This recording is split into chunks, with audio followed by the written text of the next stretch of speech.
And I'll apologize in case this comes through on the video, but there's a truck right next to me, which will not be moving for a little while. So we're going to have a bit of noise in the background. I'll mute myself when I'm not talking if we've got a few people coming on. Jane will probably be here later. Yeah, Jane will come a little bit later, always. Yes. So when does Corley get back? Do we know? She said 6 weeks. I Oh think it'll be my. like September. Yeah, hold on, I'm just going to close this door. Okay.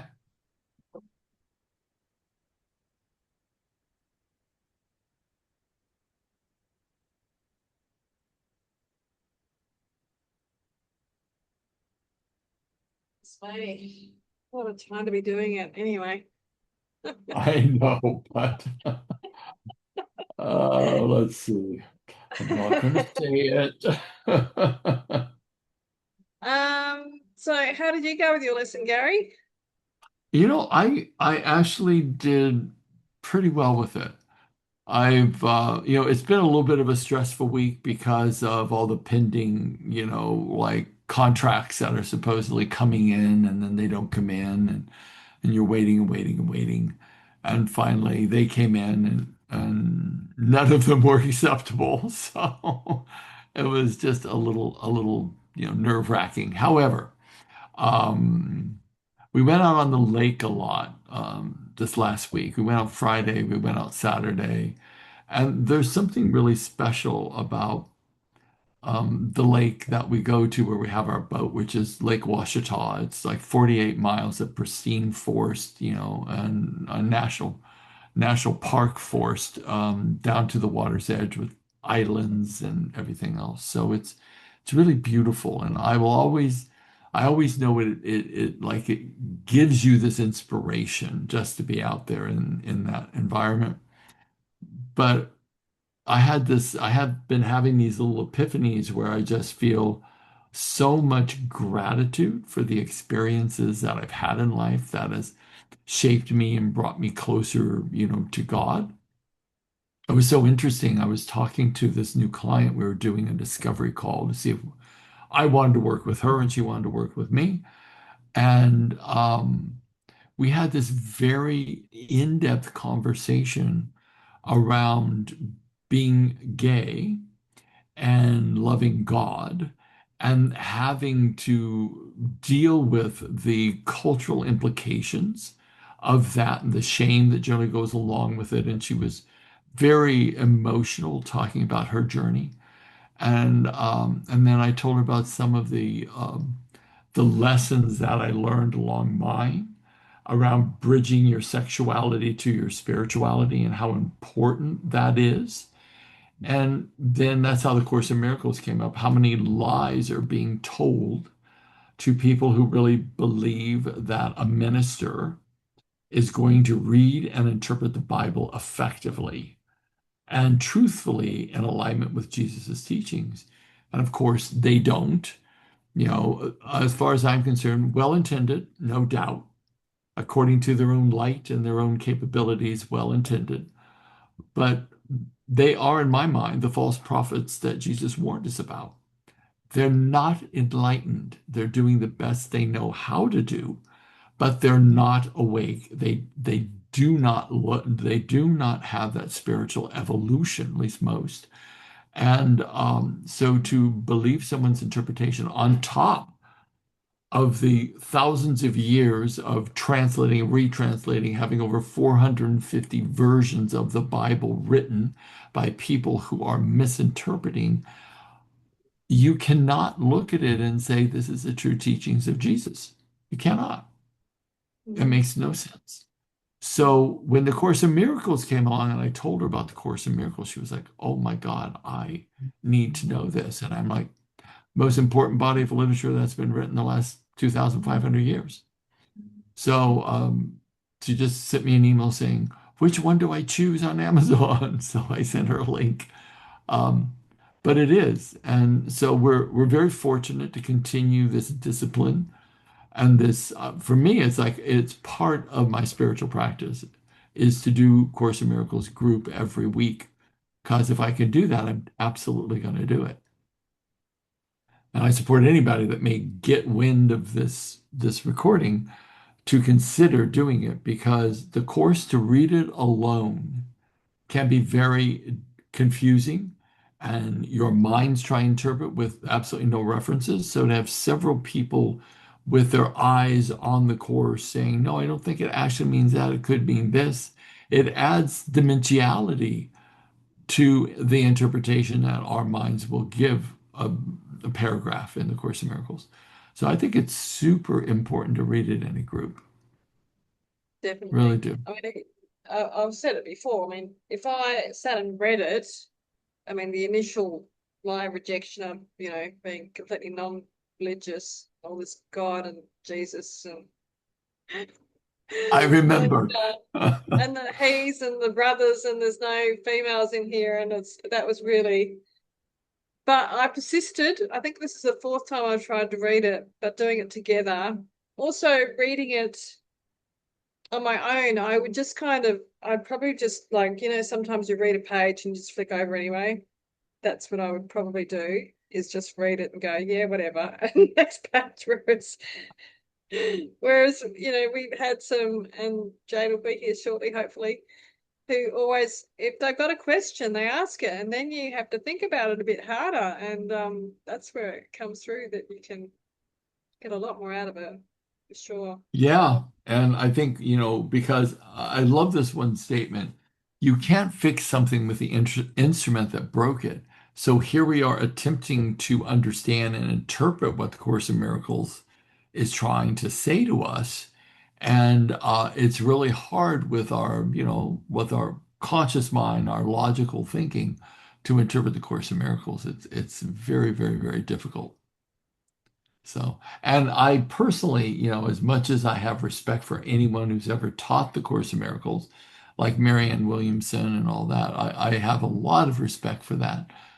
And at the same time, Bill Thetford was like, oh no, no one stands between your mind and your heart.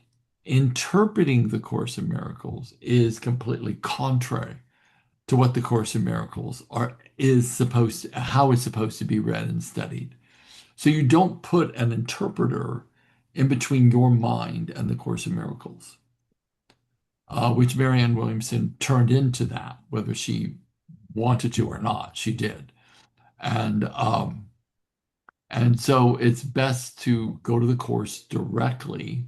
I think do it in a group if you really want to wrap your head around it, because we do need other perspectives, but not someone saying this is the truth and this is what this means because it will mean different things to different people at different points in time. They'll interpret it differently because we've Absolutely. grown and we've evolved.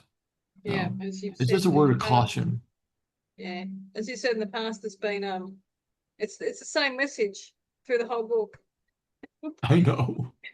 and we have to read it in all these different ways for it to actually go, oh, click, okay, I get it now. Well, I remember Bill Thetford said to me, I had the, I had the great good pleasure of knowing him.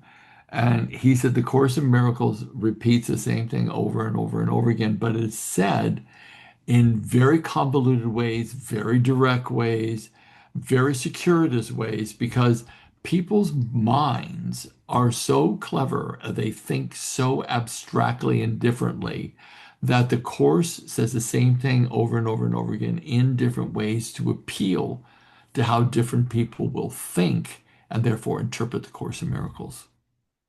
So it's good.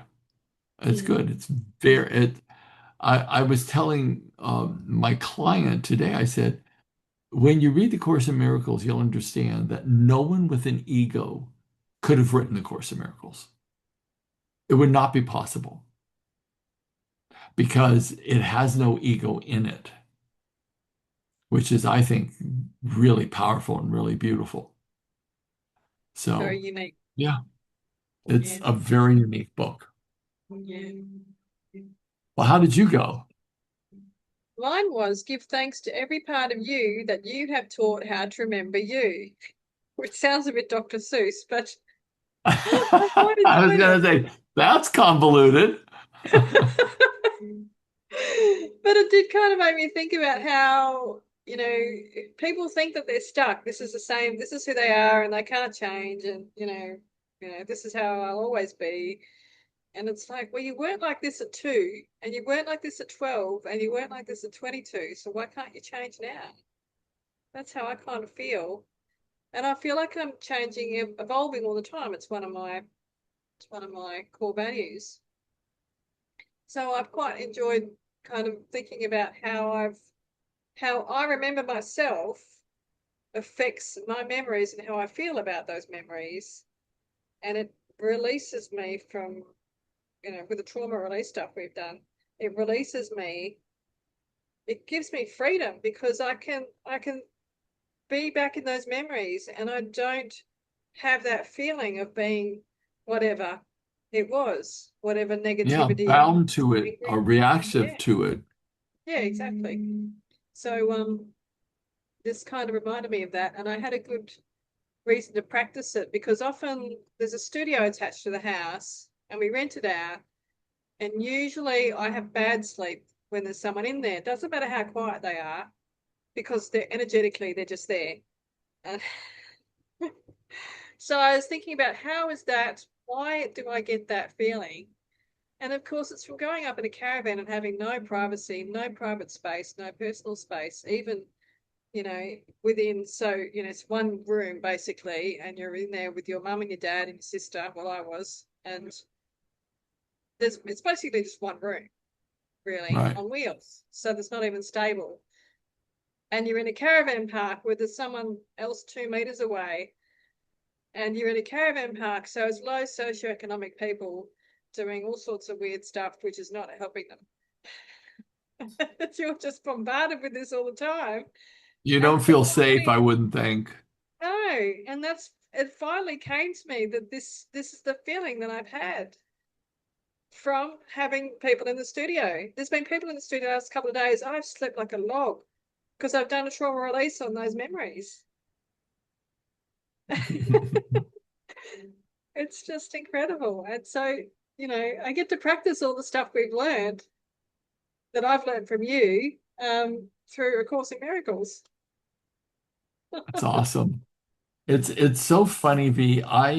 Whenever I tell anyone, because there's in the United States, there's so much quasi work around trauma that when I start to talk about what I do, people look at me like you're lying. Like they literally look at me like you're lying. You don't possibly get those kind of results. Why are you blowing up and exaggerating this? You have to be lying. And I've stopped talking about it because of it. I'm not, okay, this isn't a space for me. However, I made a big step. I belong to this group called the Neuroplasticity Network Hub. And I have a meeting on Friday with the president of it. And I told him I want to do a presentation on reconsolidating memories. And that's what I want to do. And I'm going to present that to them. It's only an hour long, so I don't know. I don't know if I can do like a demo, which would be great if I could. But it would be something that I could absolutely see that they completely need because they get on, they talk about, well, you know, sing happy songs, or we'll do improv in this place where we want to create new neurological connections and, have our neurons firing off in a positive way, overlapping the negative. And I'm like, okay. I know, like that's revolutionary, and I'm like, no, no, it's kind of not revolutionary. They have all of the language of how the amygdala gets shaped and the, hippocampus does this and, all of that, which is fabulous, but it isn't going to actually really create permanent change for people. And, I make big claims because I've seen big results. And I'm gonna put it out there and see what happens. Awesome. Yeah. I'll be very, very non-claiming when I talk to the president, and then I'll get on the class and I'll show him stuff. And that would be good. That would be good. So happy to do that. So Well, I don't think we can wait for Jane. We should start reading. we should absolutely start reading. Let's see. Oh, Jane has messaged. Having difficulty getting in. I think I'll just see you guys next week. I'm on the road. Oh, she's on the road anyway. Yeah, Okay. no So worries. it's just you and me. I know, I love that. We never get to do this. Right, got the right page up now. We started on this one last week, from perception to knowledge. We did number one. So would you like to start number two? I would. Great. The very real difference between perception and knowledge becomes quite apparent if you consider this. There is nothing partial about knowledge. Every aspect is whole, and therefore no aspect is separate. You are an aspect of knowledge being in the mind of God, who knows you. All knowledge must be yours, for in you is all knowledge. Perception at its loftiest is never complete. Even the perception of the Holy Spirit, as perfect as perception can be, is without meaning in heaven. Perception could reach everywhere under his guidance, for the vision of Christ beholds everything in light. Yet no perception, however holy, will last forever.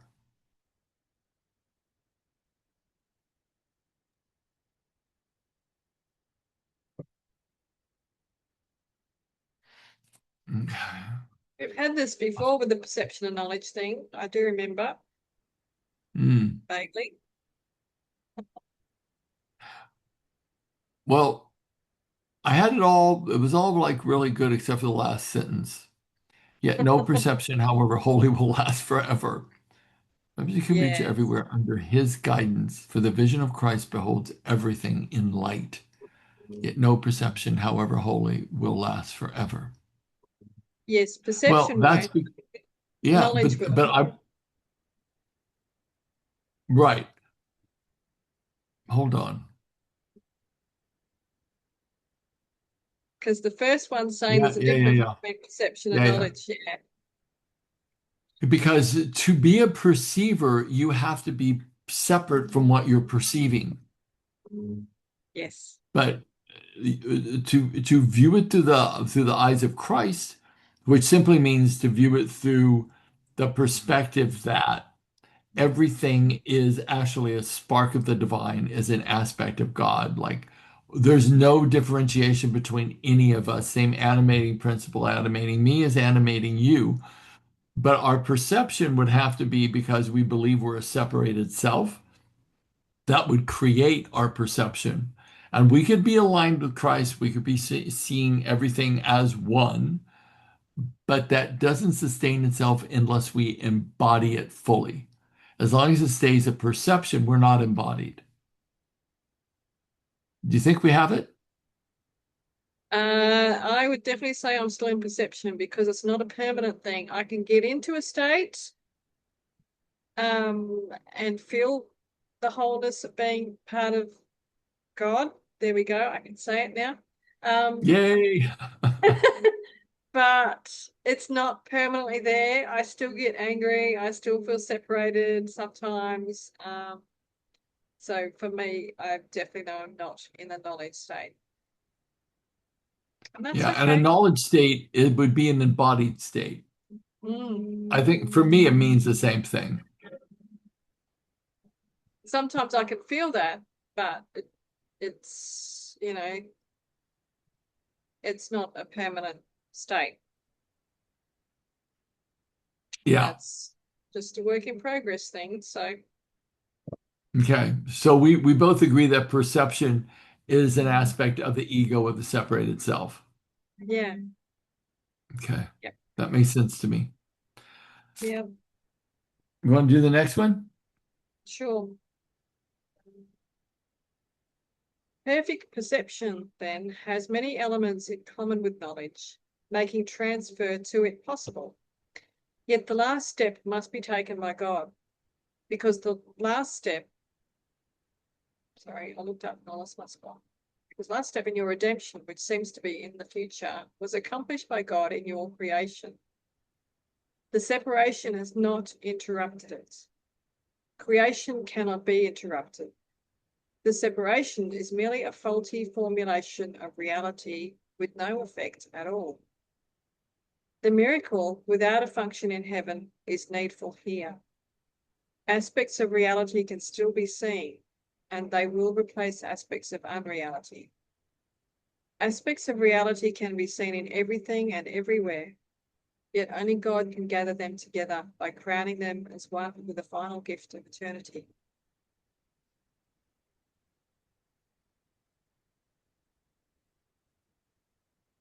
I love this timey-wimey stuff. Yet the last step must be taken by God, because the last step in your redemption, which seems to be in the future, was accomplished by God in your creation. Huh. Yeah. It's already I missed happened. that the first take on it, first go through. Yeah. Yeah, because my my weekly lesson is all else will fade but this one thing. Being the gift and God of being the gift of God unto his son, for God created you one with himself. And this just totally reinforces that.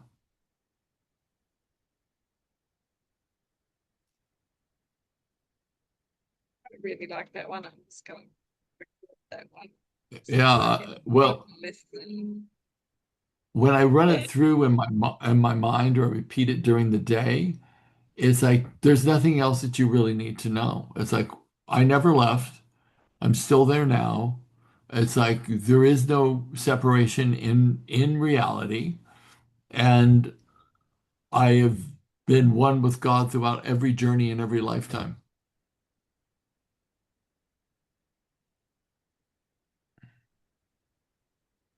It makes so much sense to me now how people can feel depressed or unhappy or, depressed for a long period of time and even suicidal when they don't feel this connection. And that's definitely the separation. And that's quite sad. I would agree because literally, and I'll say this, and I think everyone can relate to it, life can be really hard. It can be lonely, it can be difficult. And if you feel like you have no purpose or no connection to something higher or you don't feel loved or acknowledged or seen or heard or validated in any way, it becomes a really difficult journey. Like you're alone in a wasteland trying to find an ounce of joy. Like I was talking to Robert today and I said, you bring me joy. Like I've never had joy in my life, but in relationship to him, I have like childlike joy. And I'm like, there is nothing richer than that. Like nothing.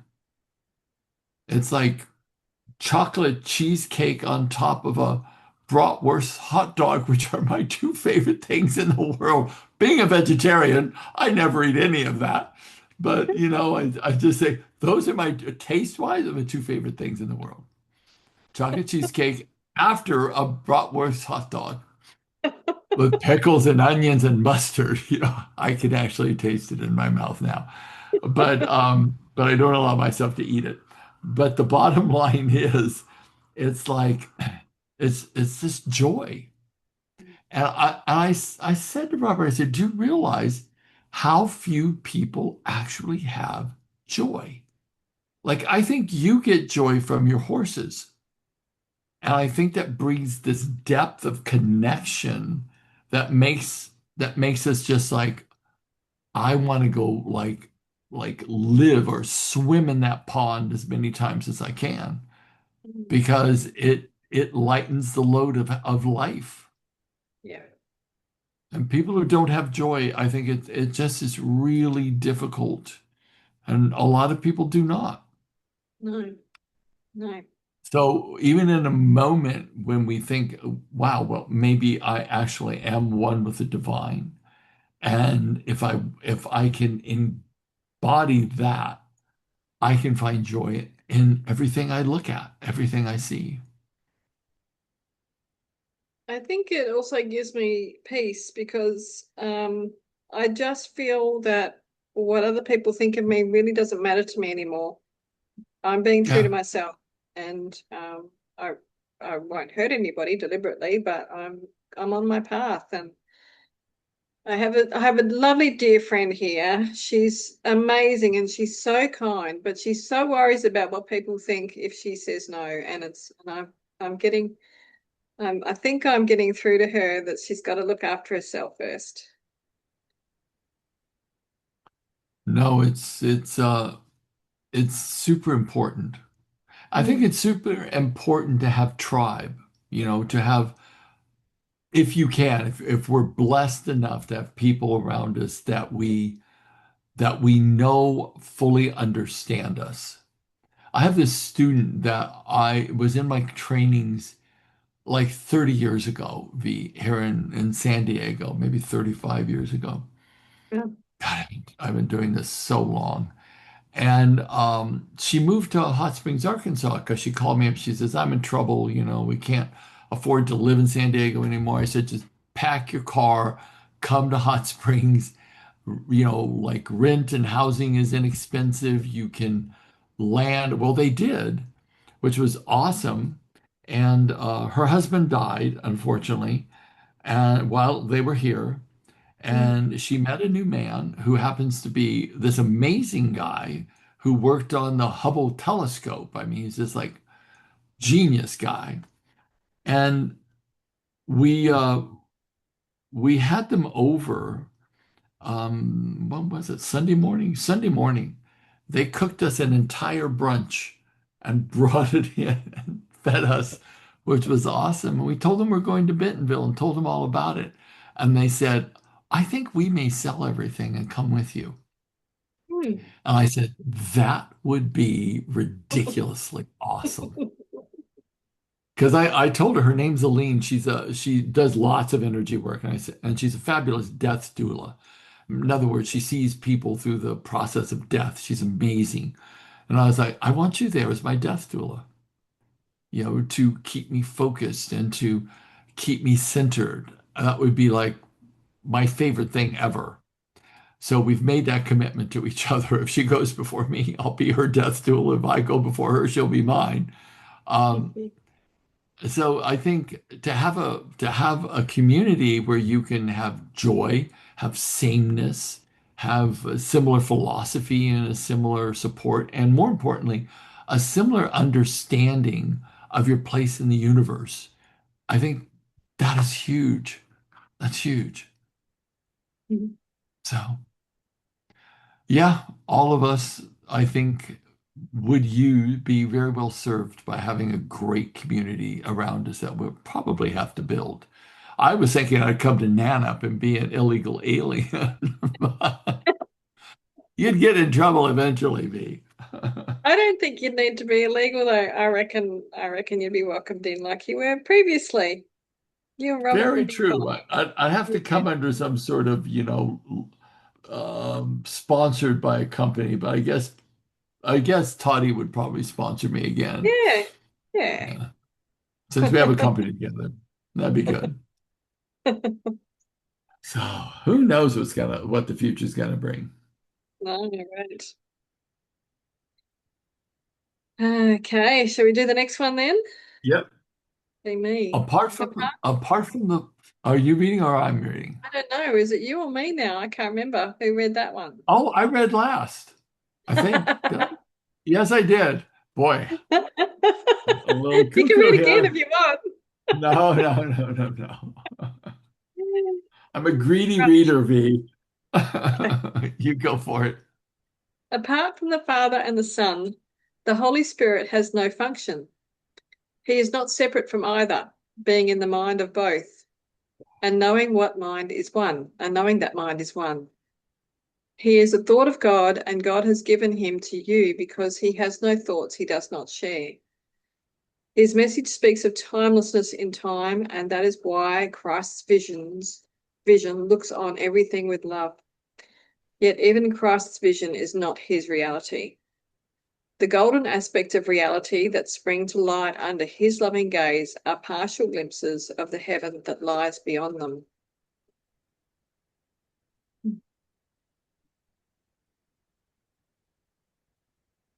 I love that.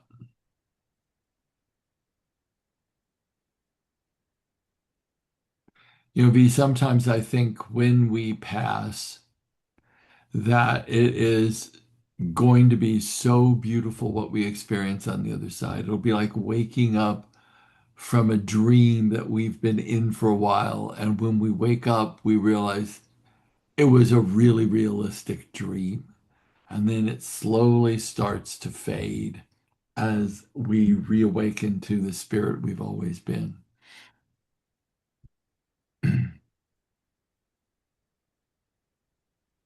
Yes, which is the dream, hey? This is the dream. We Mm. think it's real, and our contracts with other people are real. And when actually we are in a dream learning very specific spiritual lessons. And what we take with you, what we take with us is really the wisdom that we have embodied while we've been here. I came up with a saying a while ago. We take life too seriously. We should take it sincerely. I like that. Yeah. Be sincere in every moment, but remember this is all temporary. So yeah. And I love that bit here where it says, and this is my big message from the Course in Miracles, is that is why Christ's vision looks on everything with love.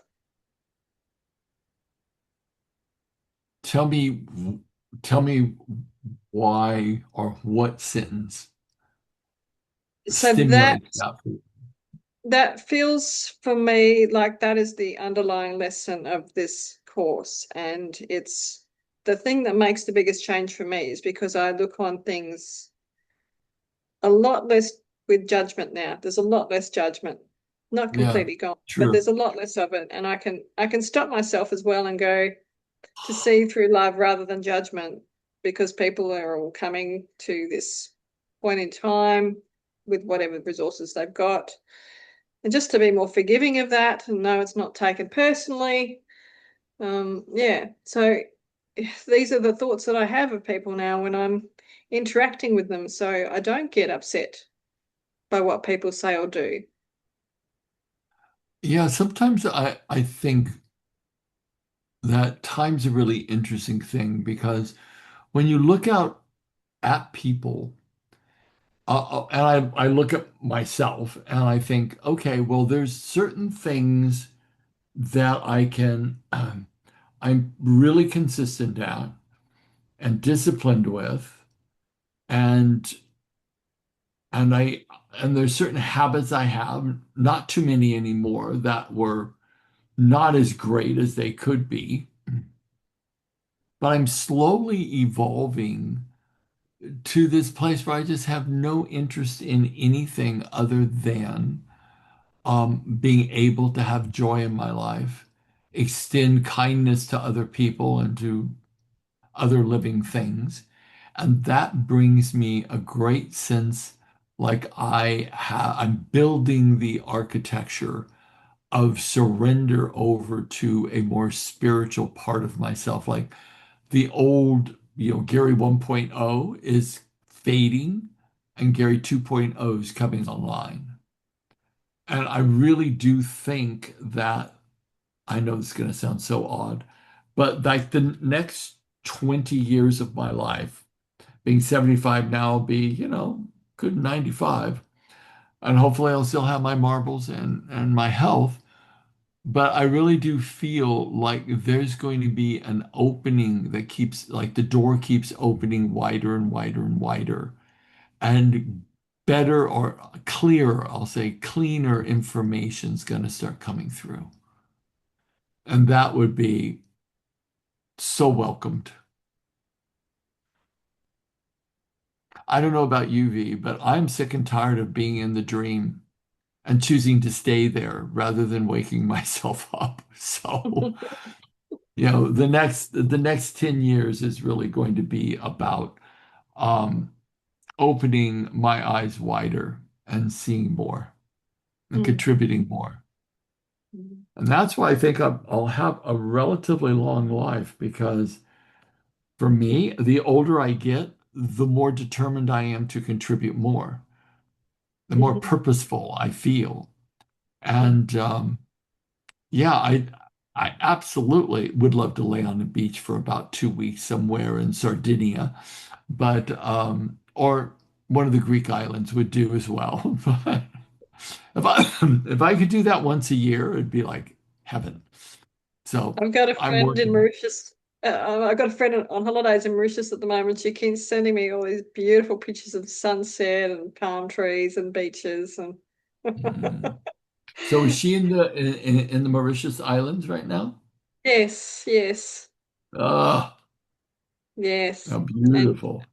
and I feel so happy for her because she's got a bit of a tough life. So I'm really happy that she's getting some enjoyment. That's awesome. Yeah. That's really awesome.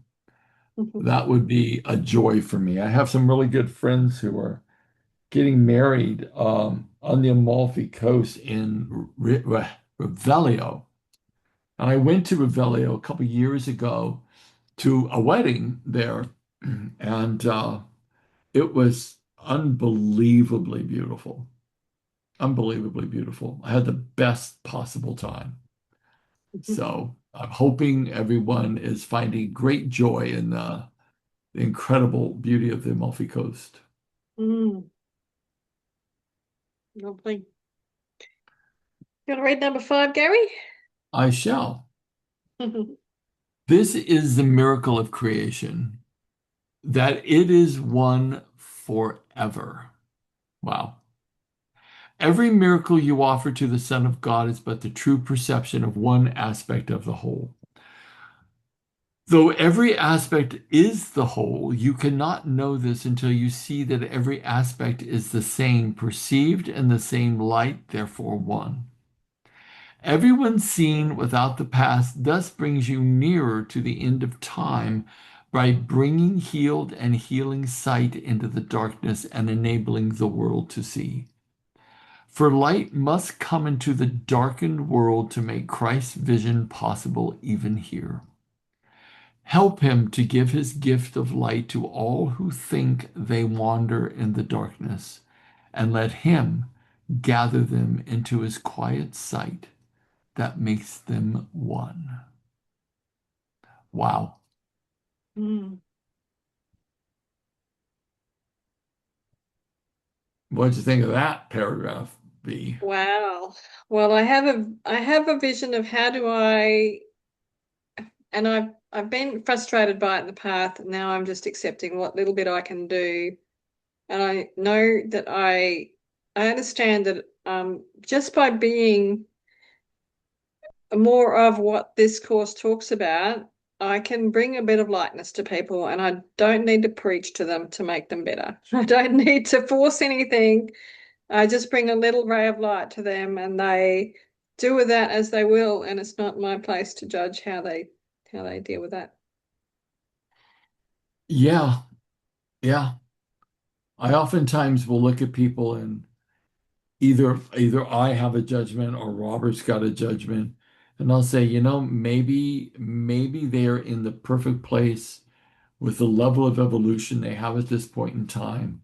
Maybe they're doing the very best they know how to do, and who am I to condemn the progress that they've made to be where they are?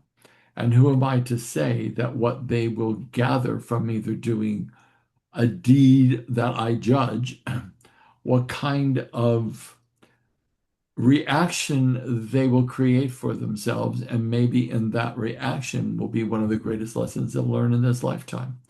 What do I know? to be able to evaluate someone else's path or journey. Just because they fall down doesn't mean that falling down isn't a primary part of how they get themselves up again and travel further. I don't know. And Mm. it's certainly not for me to judge or condemn. I do think that the more that we hold people in the perception of they're in the perfect place at the perfect time with the right amount of resources for whatever the depth of the next wisdom that they have to learn is, and stop evaluating, judging, and condemning.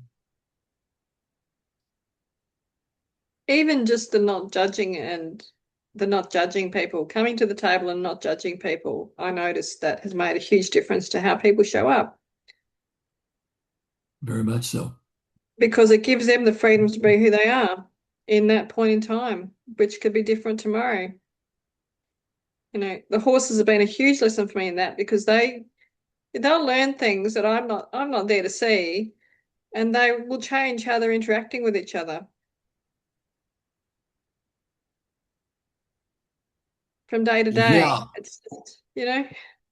because they don't come to the other horse going, oh, this is what you were like yesterday, so poo poo to you. They don't. They're just like, oh, so how are you? Like, oh, so you're in this space now. It's just, yeah. One of my favorite things is I drive from where I live. We drive through this rural area in Arkansas called the Five. It's a it's two-lane street, but it's kind of like a highway, but it's hardly anybody's on it. And we passed by this absolutely beautiful acreage, and it's a horse boarding place. And the horses are just out there in this huge open field of grass, and they're always grazing, of course. And whenever a new horse comes in, because I know kind of who the horses are, just by the sight of them. There's a pinto, there's a speckled one, there's a bunch of chestnut horses, there's a black horse, and then there was this white horse the other day. And I noticed that we slowed way down, and the white horse came galloping out of the side of the it's not even a corral of the fenced huge. It's like 5 or 6 acres of just grass that they graze in, on big trees all around so they can rest and if it's hot. And this white horse was so excited to meet the other horses that it just ran into the herd and just it was joyful. It was jumping. It was like super happy. And I remember one horse went up to it and greeted it. And I thought, I bet you that's probably the primary mare of the herd. And then it just calmed right down, and all the horses just went back to grazing. And I just thought, that was a beautiful thing to witness because you Yeah. could tell there was so much interaction with the horses, but not on a visible level, but on an energetic level. Yeah. It was fascinating. Mm. And I saw that all from the car. I was like, Yeah. wow, look what's happening over there. Yeah, it was very cool. It was very Mm. cool. Yeah, it's fascinating to watch. Yeah, it is. I think they do have the capacity to see the energy of one another and see the light in each other. Yeah, and they do that with humans as well. And it's like, I just wonder how much we've lost of that knowledge that other animals still have, and we misinterpret it all the time. And, we can't understand it, but they're communicating in ways that we can't hear it. Not anymore, which is a shame, you Mm. know. Some people do, and I think I'm getting better, at least with my horse, to understand what space she's in. And yeah, she's always happy to see me, not in a like a she doesn't come running up to me, but she'll come and greet me and she'll graze with me and then we'll walk together and then we'll back to the herd and yeah. And I get that Sounds now awesome. because I Yeah. never really understood what was going on before. And if you don't feel confident with them and if you're not listening, basically, if you're not listening and not just with your ears, but energetically and body language, then they won't talk to you. Yep, very true. Mm. Because you're not tapped in. Nah, and you miss out. Ah, very much so. Do you think we should squeeze one more in, or what do you think? Sure. Yeah, let's go for it. You All got right. six. Yeah. Oh, lost. Are you there? Yeah, I'm there. Oh, I lost the Wait, screens. I can't see your face. wait. Oh, I can read it to you if you can't I see can it. I can read it. I just can't see your face. Our faces are Oh, gone from my screen. But anyway, I'm I'll still read here. it. Good. I can see us both, so Okay, good. it's probably the poop pumpers outside. That's He's emptying the gone now, septic. thank goodness. Yeah. They are all the same, all beautiful and equal in their holiness, and he will offer them unto his Father as they were offered unto him. There is one miracle, as there is one reality, and every miracle you do contains them all, as every aspect of reality you see blends quietly into the one reality of God. The only miracle that ever was is God's most holy Son, created in the one reality that is his Father. Christ's vision is his gift to you. His being is his Father's gift to him. Mm,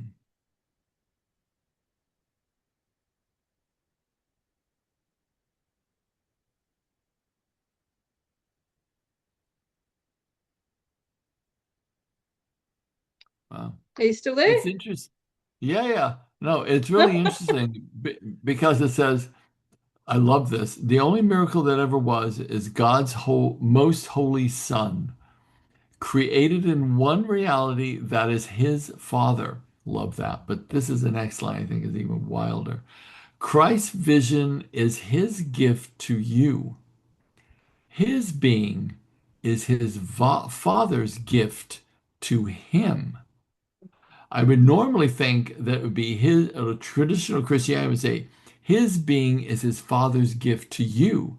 But it doesn't say that. It says his being, Christ, is his Father's gift to him.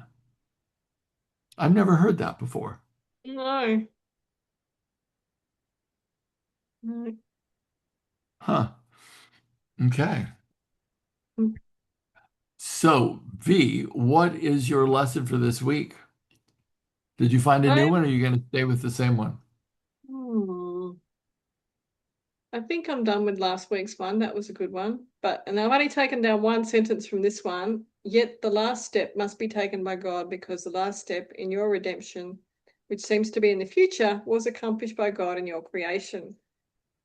That's beautiful. I'm still going to stick with mine because I connect to it so well, and it's super easy for me to remember and remind myself. I'll read it again. All else will fade but this one thing, being the gift of God unto his Son, for God created you one with himself. So I just Yeah. walk around going, I'm one with God. Why does any of this matter? You know? Yeah. And ultimately, if I can be an extension of that, there's no greater joy than that. I've completely lost the screen. Oh, there we are. There we go. Are you back? There we are. No. Yeah. Can you see me now? I can't see you now. There you have it. I was reading to myself, but no, thank goodness I wasn't. Well, Oh, this was fun excellent. tonight, V. We Yeah, rarely it get to do was. this. No, no, it was like having a little chat, wasn't Yeah, it was. I liked it. it? Me too. Since we've had little chats for how many years now, you and I? I think it's coming up to probably 20. Wow. Yeah. A long time, isn't it? Yeah. Yes. Well, I'm so happy that we've stayed connected all these years. Yes. Here's to another 20. Yes, here's to another 20. I'm sure I'm going to be here for 20 more years. In fact, I'm positive I'll definitely live to 95. Like, hands down, I'll definitely live to 95. Mm, excellent. I don't think I'll be sitting on a beach in Mykonos, though. 95 in a Speedo does not look good. Well, you come and wear some slacks and sit in the paddock here in Nannup. How's that? Oh, that sounds even better. I'll just let the horses come to me. Yeah. Sounds good. Okay, V, God bless. I will see you next Tuesday. Okay? Yes. Okay. Okay. Okay. Thanks. Bye. Bye-bye.